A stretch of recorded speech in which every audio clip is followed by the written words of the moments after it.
Bonjour, c'est Ursule. On est le 5 mars 2026. Alors, bienvenue à Vie et Miséricorde. Je viens parler d'être intégré à la famille de Dieu. Notre texte se trouve dans Éphésiens 2, et puis au verset 11, c'est dit, c'est pourquoi vous aussi, pardon, vous autrefois, païens dans la chair, appelés incirconcis par ceux qu'on appelle circoncis, qui le sont en la chair par la main de l'homme, souvenez-vous que vous étiez en ce temps-là sans Christ, privés de droit de cité en Israël, étrangers aux alliances de la promesse, sans espérance et sans Dieu dans le monde. Mais maintenant, en Jésus-Christ, vous qui étiez jadis éloignés, vous avez été rapprochés par le sang de Christ. Amen. Alors, c'est le sang de Christ qui nous a rapprochés. Rapprochés de Dieu et puis rapprochés les uns des autres. Si bien que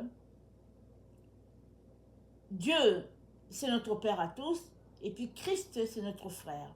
Vous savez, quand il y a un accouchement, il y a le sang et il y a l'eau qui sont là, le témoignage qu'il y a eu un bébé.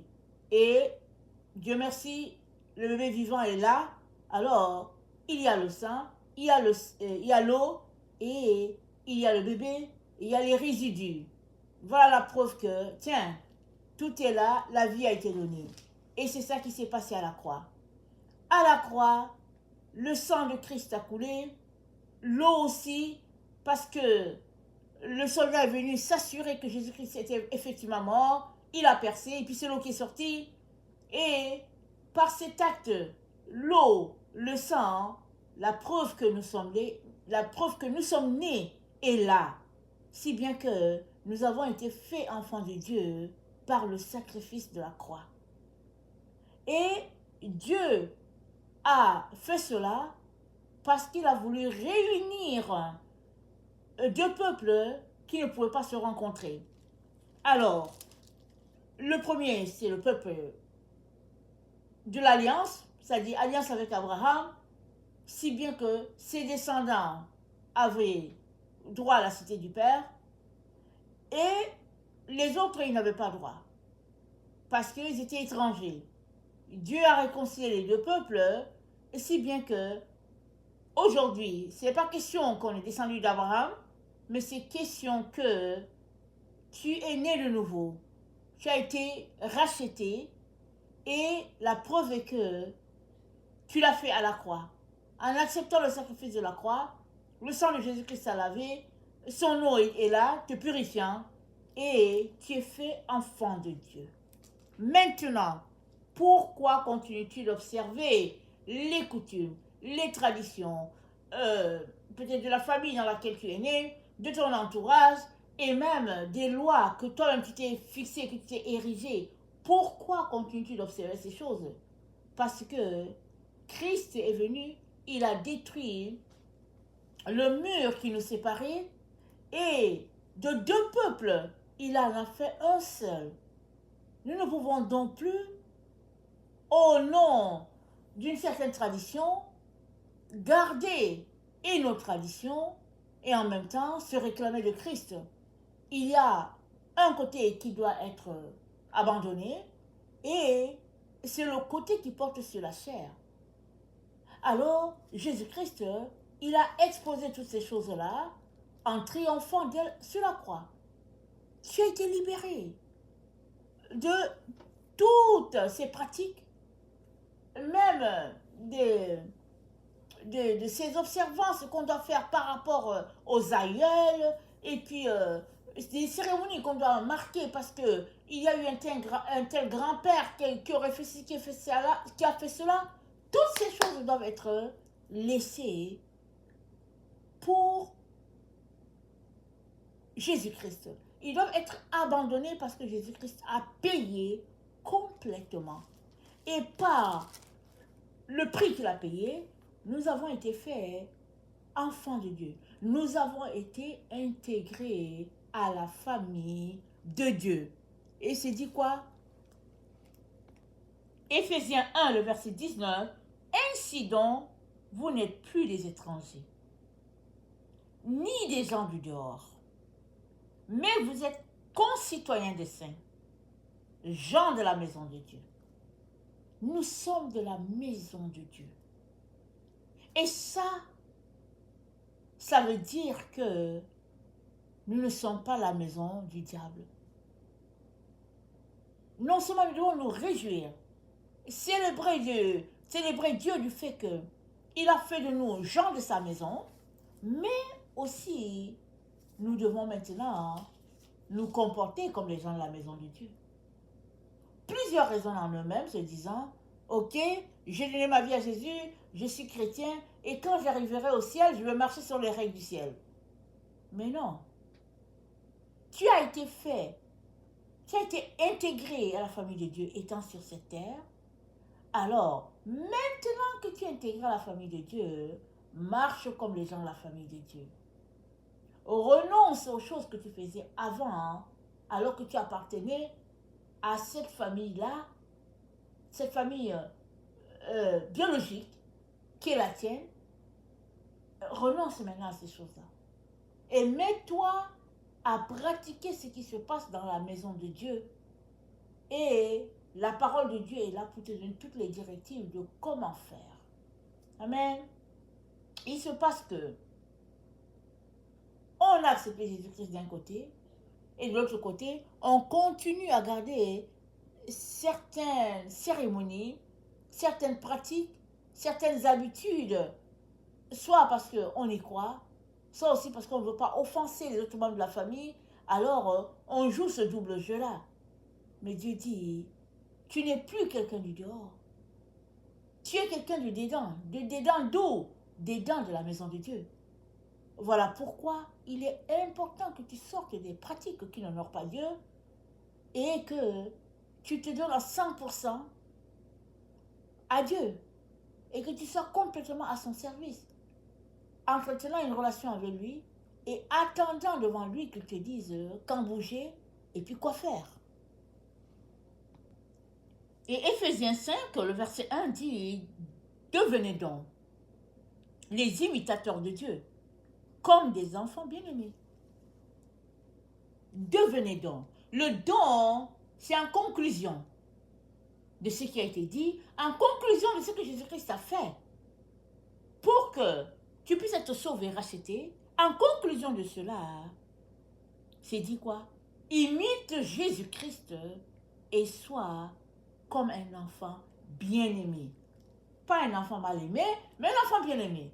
Alors, un enfant bien-aimé, qu'est-ce qu'il fait? Il est obéissant, il fait tout pour faire plaisir à son père, à sa mère, et puis il dépend totalement de son père et de sa mère. Et c'est ça que Dieu est en train de nous dire ici.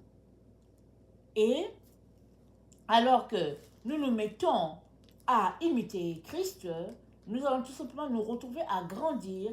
Et Éphésiens 4, le verset 13, dit ceci, il dit, jusqu'à ce que nous soyons tous parvenus à l'unité de la foi et de la connaissance du Fils de Dieu, à l'état d'homme fait, à la mesure de la stature parfaite de Christ. Je répète, jusqu'à ce que nous soyons parvenus à l'unité de la foi, de la connaissance du Fils de Dieu, à l'état d'homme fait, à la mesure de la stature parfaite de Christ. C'est-à-dire que toi et moi sommes appelés à grandir en suivant l'exemple de Christ, mais on va arriver à la même stature que Christ. C'est-à-dire que tu ne peux pas être plus allumé ou bien illuminé que Christ. Christ est lié à la lumière et nous sommes appelés à marcher. Notre niveau de développement doit arriver au stade où nous sommes comme Jésus. Amen. Et si bien que si on prenait notre photo, on dirait il y a des milliers de Jésus dans la salle. Tellement nous sommes en train de l'imiter et puis son caractère s'imprègne sur nous. Comme preuve qu'il est notre frère. Vous savez, les gens d'une même famille, ils sont identiques à certains endroits.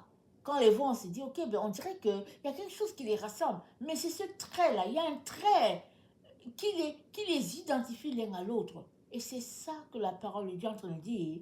Nous sommes identifiés à Jésus. Et si c'est vrai pour chacun d'entre nous, que faisons-nous à traîner dans les choses du monde?